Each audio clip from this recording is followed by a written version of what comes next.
Hayırlı kеш efirde yanılıklar studiyada мен Римма Абзалова бүгінгі шығарылышта. Балалар исен сау болсынlar. Район башлығы мобилизацияланған егетлерінің әнилері белән ұшырашты. Муслим мәңгеләштерелә 45 рәссам районыбыз турында картиналар иҗат итте. Булачак мөгаллимнәр үсә педагогика классында укучылар беренче тапкыр дәрес бирде. Хәзер әлеге һәм башка вакыйгалар хакында тулырак. Бүген районда Нәнни-Уста регионара чемпионатының муниципаль туры үтте. Baby Skills бәйгесе Татарстан Республикасы Мәгариф һәм фән министрлыгы тарафыннан игълан ителгән. Бәйге мәктәпкәчә яшьтәге балалар арасында бара, анда 5 яшьтән 7 яшькә кадәр сабыйлар катнаша ала. Baby Skills'тан Наиля Салахова репортажы.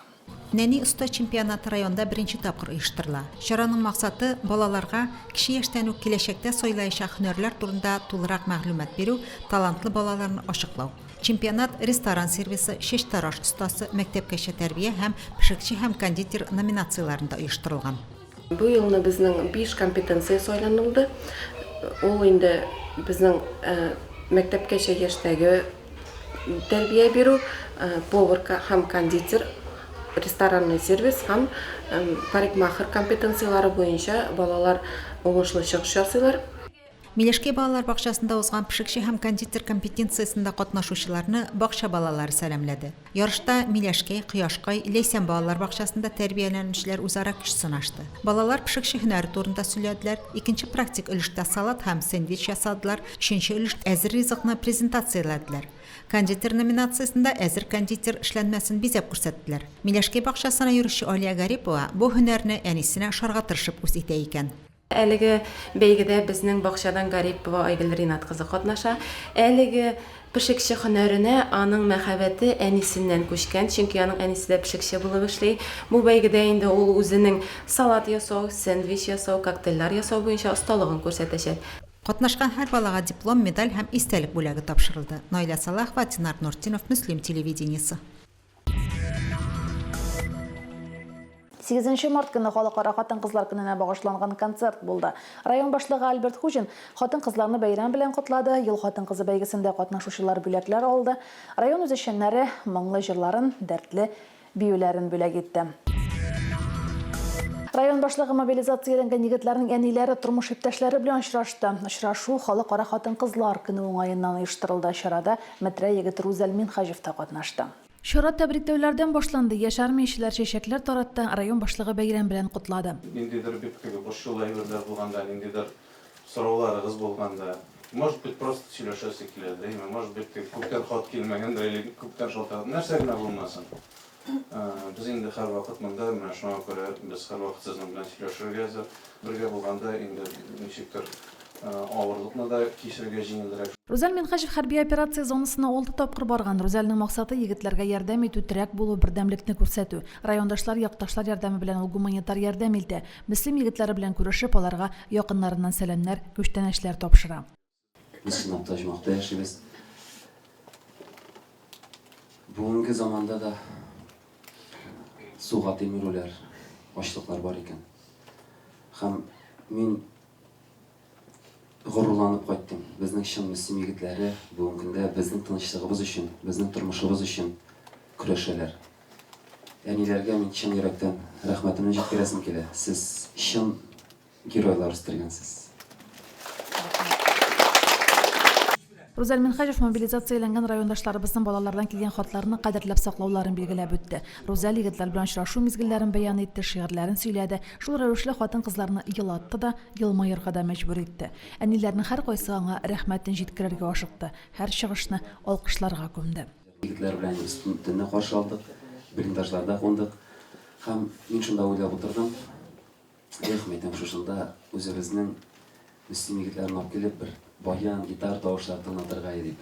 Һәм инде кайту белән сезнең барыгызлар белән минем авылдашым Илдар Абысәгъдиев кайттым. Ул инде бер сүзсез риза булды.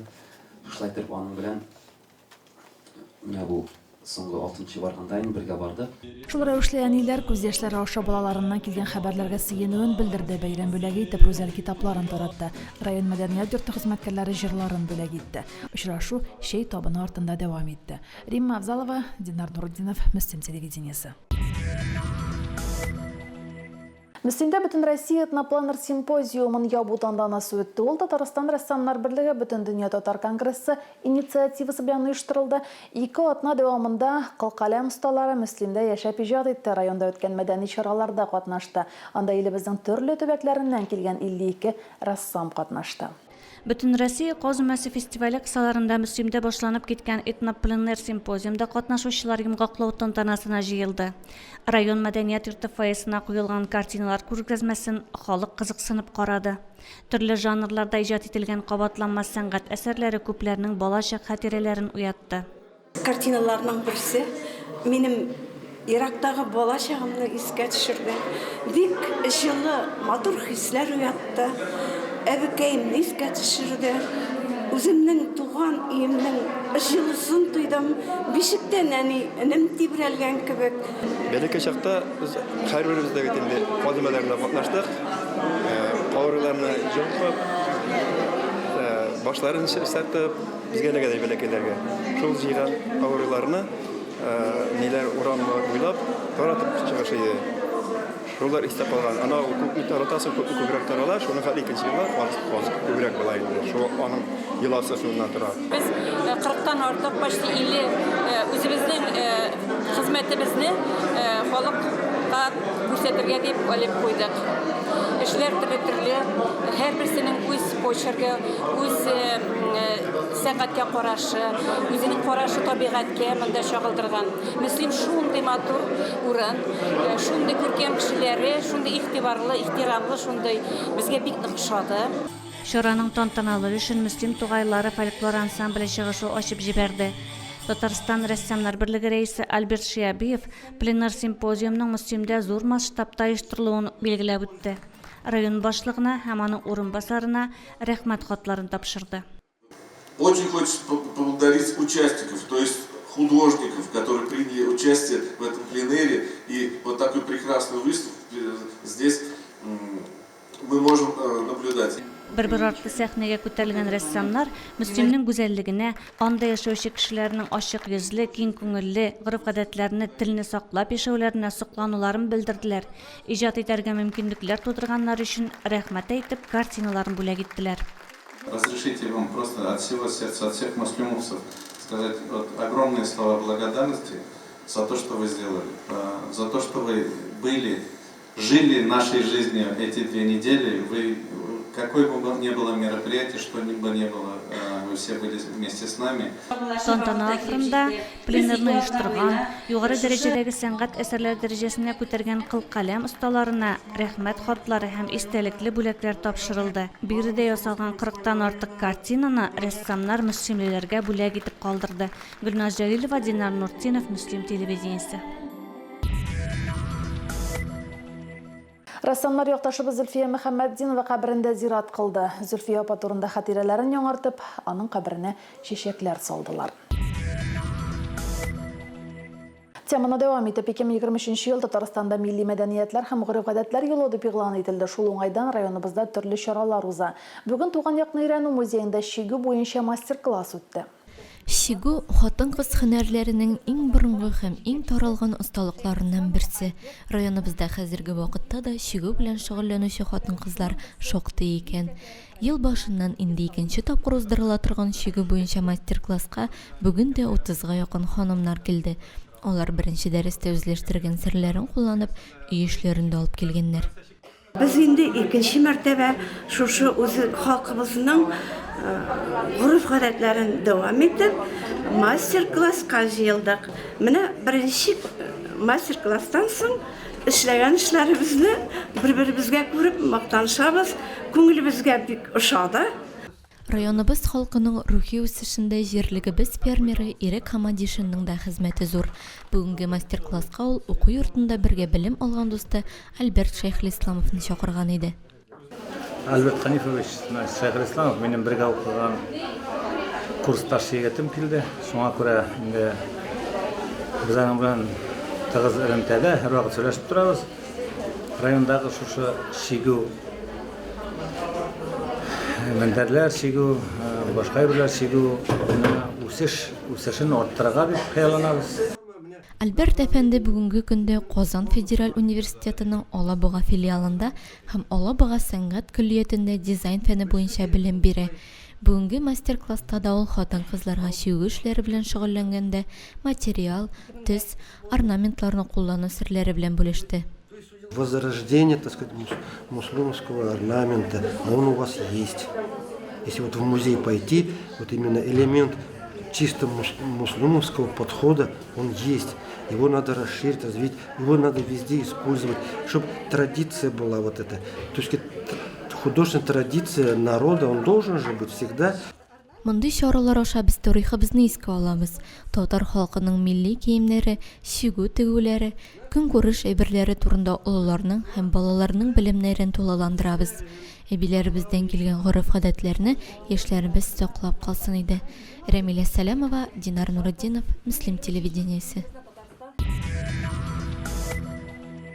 Кеше район ветераннар советы пленумы узды. Пленумда узган елгы эшчәнлеккә йомгак ясалды. Утырыш рухи әхлакый кыйммәтләр һәм гражданлык патриотизмын тәрбияләүдә ветеран оешмаларының эшчәнлеге исеме астында үтте. Анда район башлыгы Альберт Хуҗин да катнашты. Пленумнан Лилия Шәймиева репортажы. Ветераннар пленумында күтәрелгән төп мәсьәлә яшь буынны тәрбияләү булды. Өлкәннәрне илдә ватанпәрвәрлек тәрбияләүдә кыйбланың булмавы борчый. Бүген тәрбия нигезенең планшетларга бәйле булып калуы да, яшьләрне берләштерүдә оешма кирәклеге дә әйтелде. Яңа шартларда рухи, әхлакый һәм гражданлык патриотизмны тәрбияләүдә уңай күренешләр җәмгыять тормышына ныграк утырып керә. Бу юнәлештә ветеран оешмалары, сугыш һәм хезмәт ветераннары да өлешләрен кертәләр һәм алар бу эшне үзләренең бурычлары итеп исәплиләр. Мөслим лицейның ветераннар советы рәисе Альберт Иванов мәктәп елларында хәрби патриотик тәрбия бирүнең зур роль уйнавына басым ясады. Киләсе уку елыннан 10-11 сыйныф укучылары өчен башлангыч хәрби әзерлек дәресләре керә башлаячагы турында да әйтелде. Бу җыелышны без көтеп алабыз. Ветераннар белән бергә эшлибез. Алар безнең таяныч, асабыйны менә безнең инде ветераннар советы председательләре, безнең оңкылларыбыз. Утырышта чыгыш ясаучылар үз фикерен җиткерүчеләр дә күп булды. Бүләкләнүчеләр дә әз булмады. Тойгылда ул җирлеге ветераннар советы рәисе Рауль Менхаҗев Татарстан Республикасында ветераннар хәрәкәтен җәелдергән өчен мактау билгесенә лаек булды. Район ветераннар советы рәисе орынбасары Әлфия Измайлова Татарстан Республикасы ветераннар советының мактау кәгазе белән бүләкләнде. Мәлләтамак авыл җирлеге ветераннар советы рәисе Әнвәр Шәмсетдиновка район ветераннар советының мактау кәгазе, Улы Чакмак авыл җирлеге ветераннар советы рәисе Дилбәр Салимовага ветераннар советының котлау хаты тапшырылды. Лилия Шәймиева, Динар Нуретдинов, Муслим телевидениесе. Муслим гимназиясы базасында мәктәп директорлары өчен тәҗрибә уртаклашу стажировка семинары узды. Ул Татарстан Республикасы Мәгарифне үстерү институты өстәмә һөнәри белем бирү учреждениесе белән берлектә оештырылды һәм җитәкче мәктәбе эффектив идарә итү практикасы исеме астында үтте. Семинарда Наиля Салахова да катнашты. Семинарның гимназия базасында узуы юкка түгел. Әлеге мәктәп квалификация күтәрү өчен стажировка мәйданчыгы булып тора. Семинарда Актаныш районы мәктәпләренең директорлары катнашты. Мәктәп директорларының белемен күтәрү буенча стажировка 3 көн дәвам итте. Бу стажировканы безнең Мәгариф министрлыгы белән берлектә Мәгарифне үстерү институты үткәрә. Бу чарада безнең җитәкчеләребез үзләренең тәҗрибәләре белән уртаклашалар, мастер-классларда катнашалар. Икенче көнне безнең Мәгарифне үстерү институты вәкилләре белән берлектә теоретик өлеш булачак. Анда инде алар белемнәрен күтәрәчәкләр. Мәгарифне үстерү институтының тәрбия лабораториясе җитәкчесе Марат Шаегов проектның максатлары белән таныштырды. Татарстан Республикасының Мәгариф һәм фән министрлыгы тарафыннан башлатылган һәм безнең институт тарафыннан гамәлгә ашырыла. Фәнни методик яктан без аны тәэмин итәбез, күзәтеп барабыз. Программаларны мәктәпләр белән төзедек һәм шушы мәктәпләргә төрле районнардан директорлар киләләр. Шушы мәктәпнең тәҗрибәсен, районның тәҗрибәсен өйрәнеп, үзләренең мәктәпләрендә мәгарифне тагын да югары дәрәҗәгә күтәрергә өметләнәбез. Гимназия директоры Азат Мирзаянов тәҗрибә уртаклашу мәйданчыклары кирәк дип саный. Һәрбер директор үзенең мәктәбендә көчле якларын һәм инде өстәмә эшләргә кирәк булган якларны ул белә, күрә һәм инде баргач шушы уңышка ирешү өчен башка юнәлешләрдә эшләү өчен нәрсәләр кирәк һәм шушы юнәлештә тәҗрибә күреп кайта инде. Гимназияда узган чара директорларның креативлыгы идарә итүнең хәл киш факторы исеме астында үтте. Семинар уку 4 юнәлештә оештырылды. Теоретик укулар мастер-класслар белән алыштырылып үткәрелде, уңай тәҗрибә уртага салып өйрәнелде. Тәҗрибә мәйданчыгы эшчәнлегеннән килгән кунаклар да бик канәгать калды. Бик эчтәлекле әзерләнгән семинар ул директорлар өчен бик мөһим мәсьәләләрне күтәрә. Безгә закон ягыннан да, стандарт ягыннан да, менә яңа килеп кертелгән яңалыклар ягыннан да. Шулай ук менә үзебезнең эш итергән өлкәнең һәрбер нечкәлекләрен алып төзелгән семинар бик матур оештырганнар, укытучылар да тәҗрибәле әлбәттә күренеп тора. Гимназия коллективы Мәгариф һәм фән министрлыгы Мәгарифне үстерү институты тарафыннан берилгән стажировка мәйданчыгы булуын раслаучы сертификатка ия булды. Найля Салахова, Динар Нуртдинов, Муслим телевидениесе. Абдулла Тукай исемендәге Муслим урта мәктәбендә остазлар фестивале үтте. Фестиваль кунакларын бай күргәзмә әзерләп мәктәпнең горурлыгы булган укучылар, укытучылар каршы алды. Тантана Мәгариф һәм тел музеенда үтте. Әлеге чара педагог һәм остаз елы кысаларында узды. Ютәллә. Тукайлар остазлар фестивален зур әзерлек белән үткәрде. Файда урнаштырылган күргәзмәдә мәктәп эшчәнлеге белән танышырга мөмкин иде. Тантанада җитәкчеләр, ветеран укытучылар чыгыш ясады. Укучылар сәхнә күренешләре күрсәттеләр, күмәк биюләр, җырлар башкардылар. 10нчы сыйныф укучылары педагог анты бирделәр. Укытучыдан да, укытучы профессиясыннан да кирәгрәк профессия юк бүген менә бөтен дөньяда. Нинди генә менә бу техника булмасын, аппаратлар, ләкин алар бер кем дә менә укытучыны алыштыра алмый. Бүгенге көнгә килеп туган кадрлар проблемасын хәл итүдә бер этәргеч булып тора. Бүгенге чарага килгәндә искиткеч матур чара карадык. Менә хәзер инде безнең ветеран укытучыларыбыз менә шушы педагогик сыйныф белем алучы укучыларның беренче дәресләренә таралдылар. Укытучы профессиясе кайсы гына вакыт булмасын, һәр вакытта да ул иң югары профессияларның берсе, иң кирәкле профессияларның берсе. Чөнки кем генә булмасын, ул укытучысыз бер алга таба омтыла алмый, укытучысыз алга таба бара алмый. Быелгы уку елында мәктәптә педагогик психологик класс ачылды. Узган уку елыннан бөтен Россия күләмендә эшләп киткән әлеге проект киләчәктә тормышын мәктәп белән бәйләячәк педагогик кадрларга һөнәр сайлауда ярдәм итүне күз алдында тота. Бүтән класслардан аермалы буларак инде бу классларда педагогика һәм психология дәресләре укытыла. Киләсе уку елында бу юнәлешле классларны инде предпрофильный итеп бәләкәйрәк класслардан җыярга дип 7-нче, 8-нче класс укучыларыннан. Инде бу быелгы 10нчы класс, алар 11нче классны бетереп, уку йортларына кереп үзебезнең мәктәбебезгә кайтырлар дип ышанабыз. Педагогика һәм психология нигезләрен өйрәнүче сыйныф укучылары бу көнне татар теле, физика, химия, география фәннәреннән беренче тапкыр ачык дәресләр күрсәтте. Ветеран укытучылар мәктәп мөгаллимнәре укучыларының дәресләрен зур кызыксыну белән күзәтте. Дәрестең барлык этаплары да бик дөрес итеп оештырылган иде. Альбина Маратовна үзен бик иркен тотты. Дәрескә бик күп күргәзмә материаллары да бар иде. Укучылар әйбәт катнаштылар. Альбина Маратовнаның киләчәктә укытучы булырга барлык мөмкинлекләре дә бар. Мин бүген татар теле дәресе үткәрдем 5нче сыйныфта. Мин җайлырак булыр дип уйлаган идем. Укытучы эше хезмәте авыр икән ул. Әзерләнергә булыштылар инде миңа. Озак әзерләмәдем, тиз булды. Үземнең укытучым булышты. Балалар белән эшләргә авыр да рәхәт тә дип әйтер идем. Ачык дәрес күрсәткән укучылар бу көнне кичергән хисләрен, үзләре биргән беренче дәресләрен гомер буена матур хатирә итеп саклар. Алардан оста мөгаллимнәр үсеп чыгар, остазлары әле күп еллар янәшәләрендә булыр дип ышанасы килә. Гөлназ Җәлилова, Динар Нуртдинов, Муслим телевидениесе. Бүгін 10 мартта архивлар көне билгеләп үтелә. Район архивына мөрәҗәгать итмәгән кеше сирәктер, гадәттә лаеклы ялга чыгар алдыннан мөрәҗәгать итәләр архивка. Документларда хата булса, архив аша белешмәләр алырга туры килә. Район архивының эшчәнлеге турында алдагы материалда. Бүгенге көндә район архивында 107 оешма предприятиянең 25831 берәмлек эше, 57 фотодокумент саклана. 33 оешма предприятие 5 ел сайын документларын тапшыра. Бу документлар безнең архив хранилищеда саклана. Күбесе бу фондларның инде ябык, чөнки бу документларны хасил иткән оешмалар, предприятиялар инде ябылган. Архив җирлектәге оешмаларның документларын саклау, комплектлаштыру, исәбен алу һәм куллану функцияларын башкара. Бөтен фонд һәм архив берәмлекләре Татарстан Республикасының бердәм архив мәгълүмат системасына тупланып бара.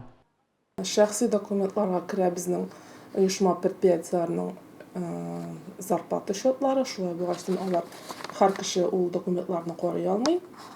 Безгә инде запрос керсә, без аларны карап, аларга тәртипләп, һәрбер санын язып бирәбез. Район архивы җирлегебездәге күренекле шәхесләрнең тормыш юлын, һөнәри эшчәнлеген чагылдыручы шәхси документларны да кабул итә. Бу документлар күргәзмәләргә дә куела, докладлар әзерләгәндә туган як тарихын өйрәнүчеләр эшендә дә кулланыла. Лилия Шәймиева, Динар Минхаҗев, Мөслим телевидениесе. Бүгенге шулар, мин Римма Авзалова сезне белән сау буллашам. Алда сезне иманыбызга кайтып тапшыру вакыты. Исән-имин булыгыз.